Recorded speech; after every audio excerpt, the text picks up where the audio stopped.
시편 5권에 포함되어 있는 다윗의 시는 다윗이 직접 지었다기보다는 시편 기자가 다윗의 시편을 인용했거나 다윗의 삶과 관련하여 기록된 시라고 할 수 있습니다.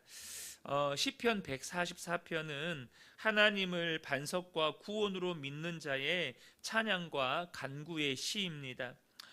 시편 기자는 다윗이 하나님을 향해 고백했던 그 신앙 고백을 자기 고백으로 이렇게 하나님께 올려드리면서 하나님께 은혜를 구하고 있습니다. 저는 우리 근혜교회 모든 성도님들, 우리 저와 여러분 모두가 다윗의 신앙 고백이 나의 고백이 되는 은혜가 있으시기를 예수님의 이름으로 축복합니다. 본문의 시작에는 시편 기자가 인생에 대해서 중요한 깨우침을 고백하고 있습니다. 3절과 4절인데요. 여호와여, 사람이 무엇이기에 주께서 그를 알아주시며 인생이 무엇이기에 그를 생각하시나이까? 사람은 헛것 같고 그의 날은 지나가는 그림자 같으니이다 라고 말씀하고 있습니다. 그러니까 지금 시편 기자가 이렇게 이러한 은혜를 깨달았던 거예요. 다시 말하면 사람은 하나님이 알아주시고 생각해 주셔야 존재의 의미가 있다는 것입니다. 주님이 없는 인생 자체로는 헛것이고 그의 날은 지나가는 그림자처럼 덧없이 사라질 뿐이라는 것이죠. 사랑하는 성도 여러분, 저와 여러분이 이것을 꼭 아셔야 합니다. 하나님이 사람을 창조하실 때 흙으로 창조하셨다고 성경은 기록하고 있습니다. 그런데 우리가 우리말로 번역할 때 흙이라고 번역이 되어 있지만 그 의미는 먼지입니다. 그러니까 하나님께서 먼지 같은 존재인 우리를 이 먼지를 가져다가 빚으시고 생기를 그 코에 불어 넣으실 때 비로소 사람이 살아있는 존재가 되었고, 나아가 사람은 나를 지으신 창조주 하나님과의 관계 속에서만이 영원한 생명을 누릴 수 있는 존재가 되었다는 것입니다. 그런데 거기서 하나님이 빠지면, 거기서 하나님이 없으면 우리 사람은 다시 먼지로 돌아가는 것이죠. 그러니까 여러분, 사람이 죽으면 어디로 돌아갑니까? 바로 그의 육체가 태어난 흙으로, 먼지로 다시 돌아가는 거예요. 우리 안에서 생명이 떠나면 우리가 어디에서 왔어요? 우리 육체는 흙에서 왔잖아요. 먼지에서 왔잖아요. 그래서 다시 흙으로 돌아가는 거예요. 사랑하는 성도 여러분, 그래서 사람은 하나님이 없으면 아무것도 아닌 존재라는 것입니다. 우리 인생에서 하나님이 빠지면 의미가 사라지고 존재의 가치가 사라진다는 거예요. 이와 동일한 고백이 시편 103편에서 다윗의 고백에서 나타납니다. 시편 103편 13절에서 16절입니다.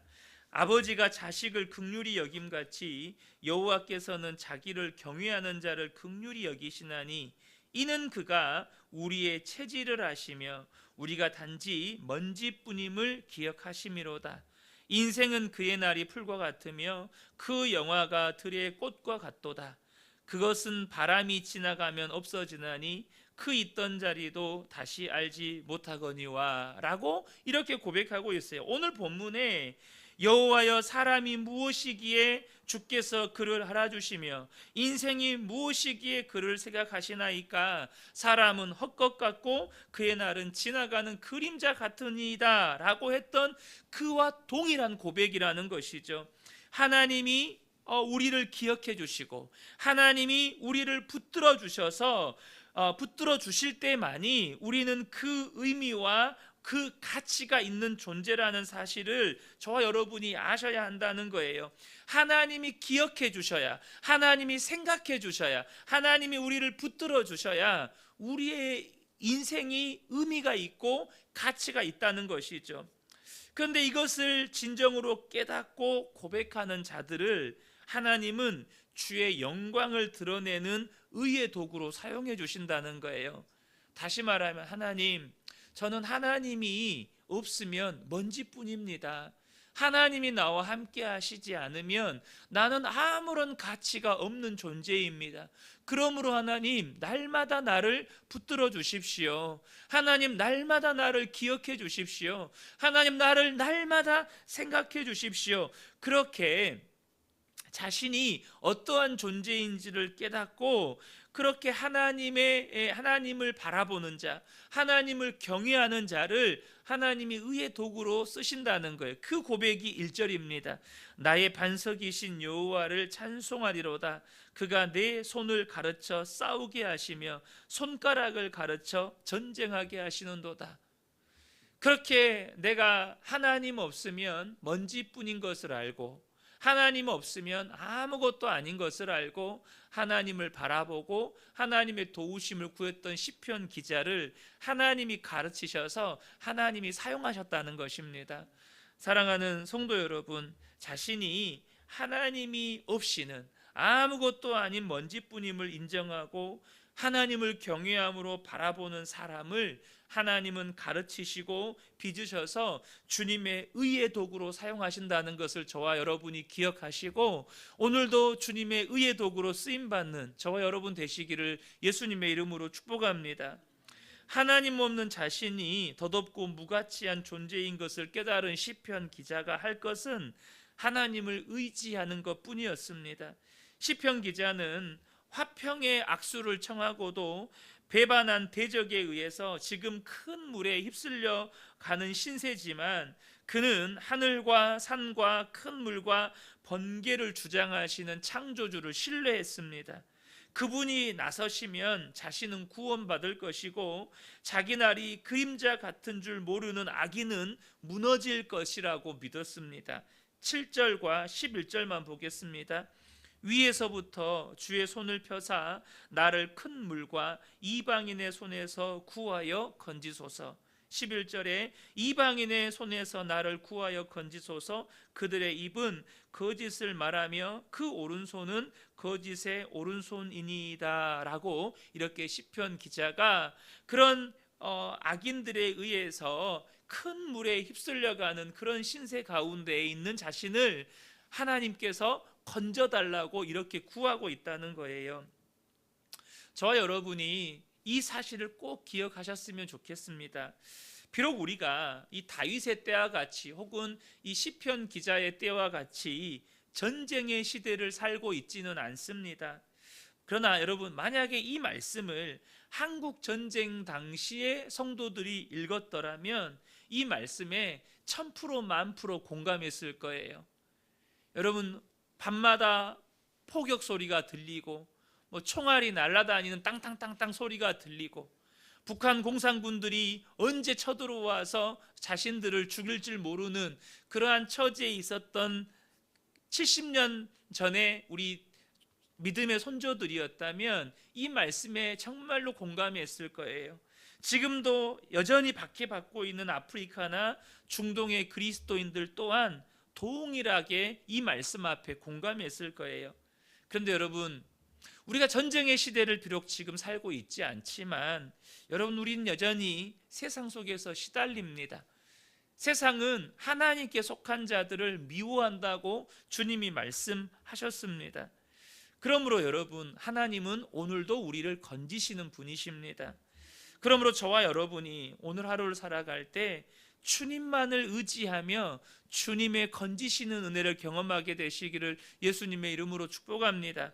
끝으로 시편 기자가요, 미래 세대를 위해서 기도합니다. 자녀들이 건강하고 존귀하게 자라기를 구하죠. 또한 경제적으로 풍요하고 평화가 있는 나라가 되기를 구합니다. 12절부터 14절인데요.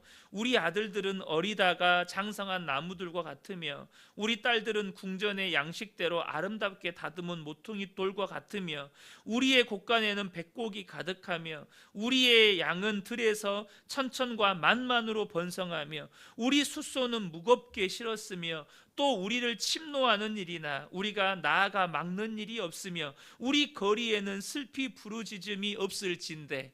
여러분, 우리 자녀들이 이러한 은혜를 누려야 되지 않겠습니까? 그런데요, 더 중요한 믿음의 고백이 있어요. 여러분, 정말로 우리 자녀 세대가 경제적으로도 풍요롭고 전쟁이 없는 시대를 살며, 지금 그 14절 하반절에 보면 또 우리를 침노하는 일이나 우리가 나아가 막는 일이 없으며, 여러분, 이런 일이 없어야 되지 않겠습니까? 적들이 대한민국을 쳐들어오는 일이나 우리가 총을 들고 나가서 싸우는 일이 없어야 되잖아요. 그런데 여러분, 중요한 게 있어요. 그것이 15절의 고백입니다. 저와 여러분 이것을 꼭 기억하셨으면 좋겠어요. 이 15절 우리가 다시 한번 함께 읽었으면 좋겠습니다. 함께 읽겠습니다. 이러한 백성은 복이 있나니 여호와를 자기 하나님으로 삼는 백성은 복이 있도다. 무슨 말입니까? 여러분, 12절부터 14절까지의 축복은요, 여호와를 자기 하나님으로 삼는 백성이 누리는 복이라는 거예요. 그러니까 여러분, 진짜 복은 뭐예요? 당장 경제적으로 부유하고 외세의 침입이 없고 정말로 우리 자녀들이 풍요로운 삶을 사는 것이 진짜 복이 아니고, 하나님을 나의 하나님으로 삼고 살아야 그게 진짜 복이라는 거예요. 하나님을 나의 하나님으로 삼고 살아야 이러한 복을 누릴 수 있다는 거예요. 야고보서 1장 17절을 보면 온갖 좋은 은사와 온전한 선물이 다 위로부터 빛들의 아버지께로부터 내려오나니 라고 말씀하십니다. 여러분, 모든 좋은 은사와 온전한 선물은 하나님이 주십니다.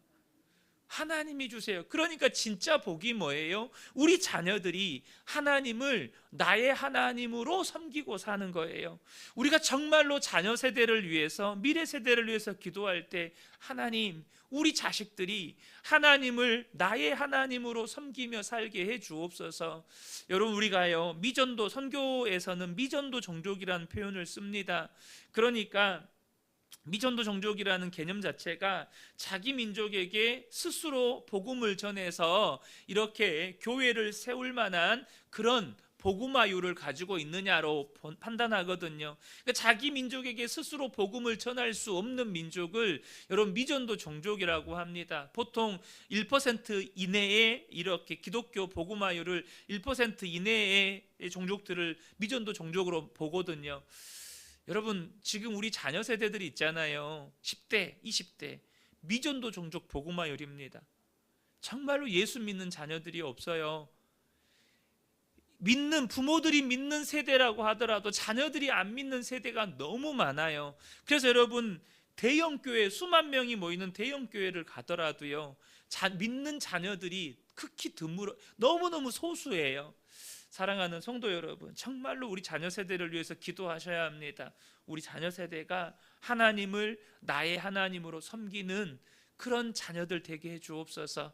이 새벽에 저와 여러분이 이렇게 내가 먼지뿐이라는, 하나님 없으면 아무것도 아니라는 사실을 기억하고 하나님만을 의지하고 하나님만을 경외하고, 또 우리 자녀들이 정말로 하나님을 나의 하나님으로 섬기는 정말로 복 있는 자녀들로 자라갈 수 있도록 기도하는 저와 여러분 되시기를 예수님의 이름으로 축복합니다.